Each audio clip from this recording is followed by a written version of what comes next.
Nakaalerto ngayon ang City Health Office matapos makumpirma ang unang kaso ng sakit na monkeypox o Mpox sa Baguio City. Ang pasyente, isang 28 anyos na lalaki, sa pagsisiyasat ng City Health Office a 24 ng Disyembre nang magsimulang makaranas ito ng sintomas gaya ng lagnat.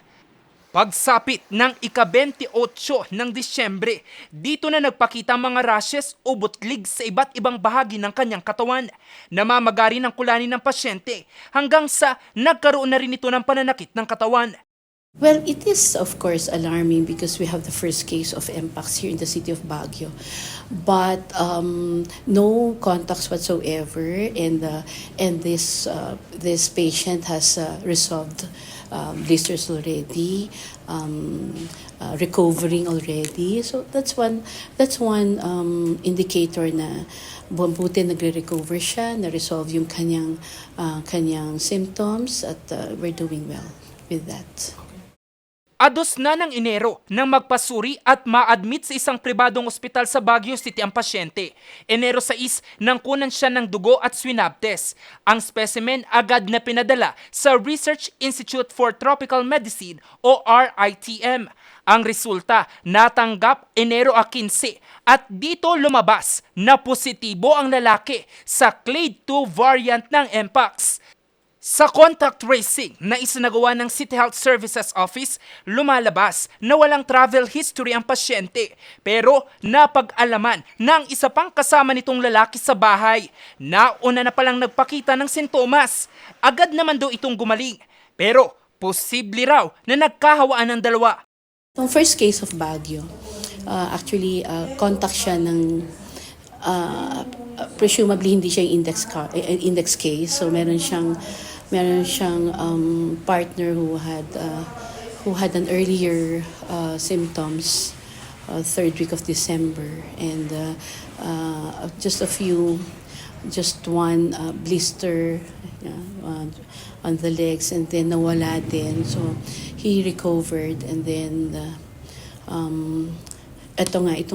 yung contact nga niya had more severe symptoms. So it was traced that the index case was the partner, and now we have the first case of Mpox here. Hindi pa matiyak kung paanong nakuha ng kasamahan ng pasyente ang Mpox at inaalam pa kung may iba pang nakasalamuha ang pasyente.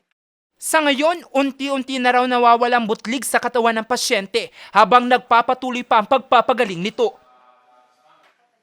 Samantala, malungkot na ibinalita ng City Health Office ang pagkamatay ng isang 32 anyos na lalaki sa Metro Manila. Ang lalaki mula sa Baguio City. Pero paglilinaw ng Health Department, matagal na raw na hindi naninirahan sa lungsod ang lalaki hanggang sa malagutan ito ng hininga. That was a case that was diagnosed in Manila, Mpox, and he died recently, but during the process of his diagnosis, our CES already had the contact tracing together with the Reproductive Health and Wellness Center.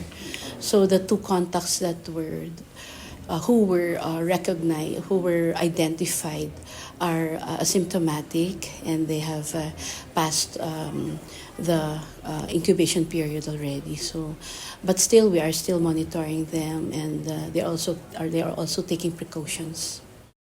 Dagdag pa ng Baguio City LGU, hindi nakuha ng pasyenteng nasawi ang Mpox sa Baguio City at wala itong kaugnayan sa unang kasong naitala sa lungsod. You might be able to learn anytime from now or within the week na meron taga Baguio na namatay sa Mpox. Pero hindi niya nakuha yung Mpox niya dito sa Baguio. It just so happened na resident siya ng Baguio. Doon niya nakuha sa ibang lugar. Dito pa rin sa Pilipinas. At na-confine siya, unfortunately, namatay siya. Sa ngayon, isa na ang kumpirmadong kaso ng Mpox sa Baguio City, habang isa naman ang suspected case. Paalala ng Health Department na sundin ang health protocol at kung may nararamdamang sintomas, agad na magpakonsulta sa mga espesyalista.